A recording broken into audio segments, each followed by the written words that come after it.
The Ministry of Justice originally set the fees, which were based on bailiffs making a 5% profit, but this was on figures given to the Ministry of Justice by bailiff companies. Were they inflated? We suspect that they may have been.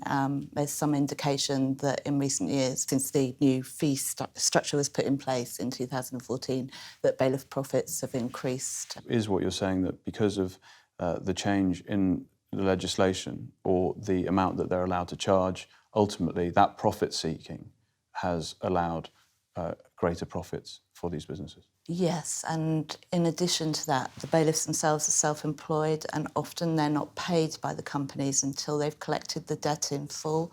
So there's a big incentive for them, instead of agreeing an affordable repayment plan over several months so people can spread out the cost of repaying the debt, they ask for the money all at once, which really puts people under pressure. That's when they go and take out, for instance, payday loans or borrow massive amounts from friends and families, which is difficult for them to pay back. Of course it is, and the social damage is significant because it then puts stress on all those relationships. And this is where we hear these stories about marching, for a parking fine that happened 2 years ago, marching people down to an ATM machine and getting 500 quid out to try and get these people off their case. Yeah. You must hear this all the time. We have really terrible examples.